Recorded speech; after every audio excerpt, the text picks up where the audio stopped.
Hello everyone, welcome back. Study ম্যাথমেটিক্সে প্রত্যেকে স্বাগত জানিয়ে ক্লাস 6 থেকে chapter 21 page number 240 video part number 15 করব 15 নিজে করে 21.1 আজকে আমরা 6 দাগের অঙ্কটি করব। বাবা বাজার থেকে 4 জোড়া কলা কিনে এনেছেন। যদি ভাই ও বোন সব কলা 1.3 অনুপাতে খেয়ে ফেলেন, অর্থাৎ ভাই এর অনুপাত হচ্ছে 1 আর বোনের অনুপাত হচ্ছে 3, তার মানে বোন কিন্তু বেশি খেয়েছেন। তবে ভাই ও বোন প্রত্যেকে কতগুলি কলা খেয়েছে হিসাব করে দেখি। তাহলে লিখব বাবা বাজার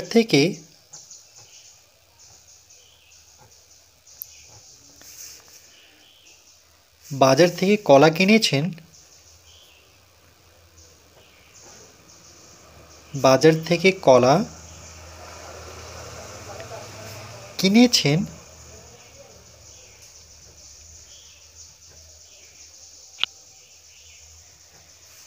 4 জোড়া সমান 4 জোড়া।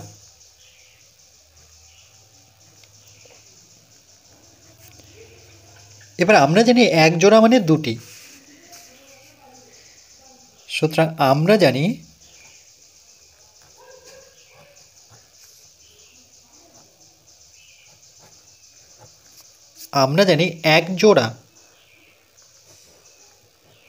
এক জোড়া সমান 2টি, দুটোই 1 জোড়া হয়। তাহলে লিখব ভাইয়ের কলার সংখ্যা ও বোনের কলার সংখ্যা, বা এভাবে লিখতে পারি ভাই ও বোন সব কলা 1:3 অনুপাতে খেয়ে ফেলেন। তাহলে এভাবে লিখতে পারি ভাই ও বোন কলা খেয়েছেন বা কলা খেয়েছে। ভাই ও বোন কলা খেয়েছে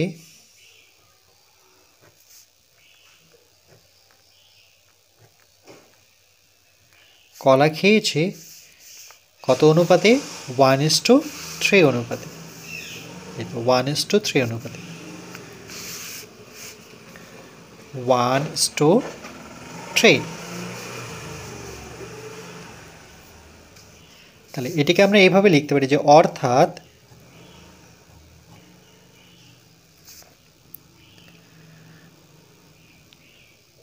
ভাই খেয়েছে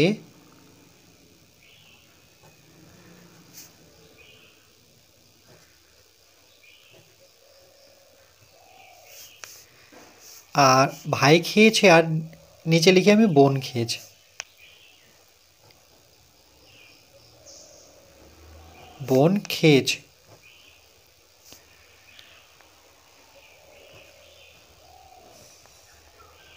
যেহেতু অনুপাত আছে তাহলে কিন্তু এভাবে লিখতে পারি আমরা। তাহলে 1 এর নিচে আমরা 3 নিয়ে আসব। বোন কলা খেয়েছে আর ভাই কলা খেয়েছে, নিচে হচ্ছে বোন কলা খেয়েছে। আমি ভাই খেয়েছে লিখেছি আর বোন খেয়েছে কত? 1/3। বা এভাবে লিখতে পারতাম এখানে লাইনটি যে ভাই, দেখো আরেকভাবে লেখা যেত এটা, যে ভাই টু বোন সমান 1:3। তাহলে যেহেতু অনুপাত আছে তাহলে বোন আসবে নিচে, অনুপাতের পরের যে কথাটি আছে সেটা ভাইয়ের নিচে লিখতে হবে। তাহলে এখানে দেখো 1-এর নিচে 3কে লিখতে হবে, যেমন ভাগে আমরা করি। অনুপাত থাকলে অনুপাতের পরের সংখ্যাটি প্রথম সংখ্যা মানে পূর্ব পদের নিচে উত্তর পদ আসে। এবার যেহেতু এখানে 1 জোড়া মানে 2টি, তাহলে বলো 4 জোড়া মানে কটি কলা হবে? তাহলে এখানে লিখছি যে 4 জোড়া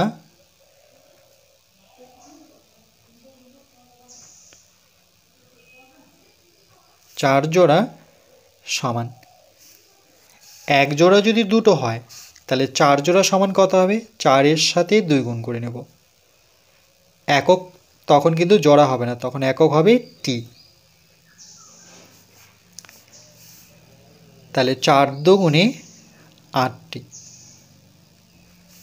এই লাইনটি কিন্তু ভীষণ ইম্পর্টেন্ট। এক জোড়া যদি দুটো হয় তাহলে 4 জোড়া সমান কত হবে? 4 জোড়া সমান 4 এর সাথে যখন 2 গুণ করব তখন একক হবে টি, মানে 8টি কলা। এবার দেখো 1 আর 3 যদি যোগ করি তাহলে মোট এখানে কলার সংখ্যা কত হবে? 4, কিন্তু আমাদের নিয়ে আসতে হবে কত? 8। তাহলে আমরা এভাবে লিখব যে ভাই, আচ্ছা এবার আমি পুরো লাইনটা লিখছি। ভাই কলা খেয়েছে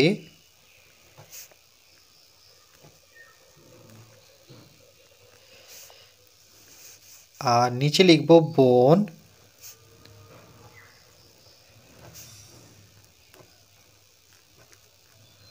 কলা খেয়েছে কত ছিল? 1/3 ছিল।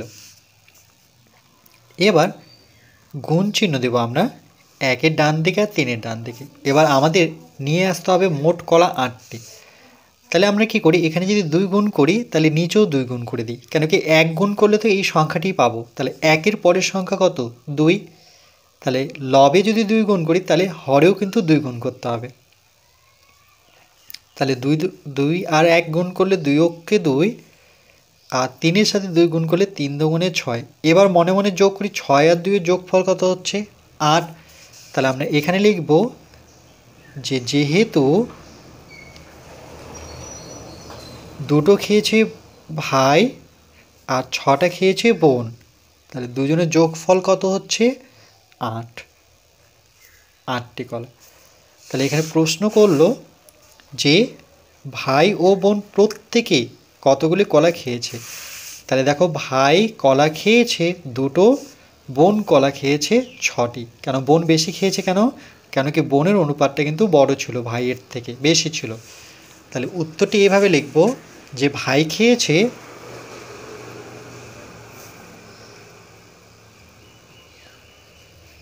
ভাই কলা খেয়েছে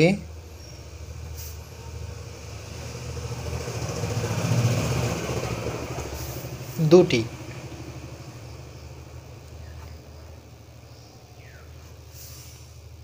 এবং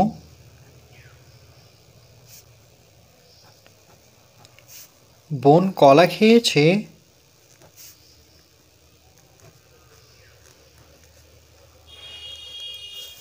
6টি।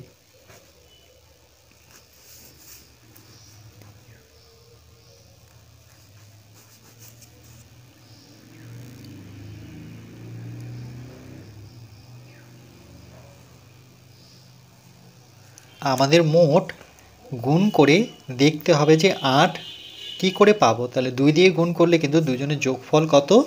8 হচ্ছে। 4 জোড়া মানে 8টি কলা। এই সংখ্যাটি কিন্তু ভীষণ ইম্পর্টেন্ট, কেন 8 নিয়ে না আসলে কিন্তু আমরা এটা উত্তর করতেই পারবো না। তাহলে 4 জোড়া সমান 8টি কলা।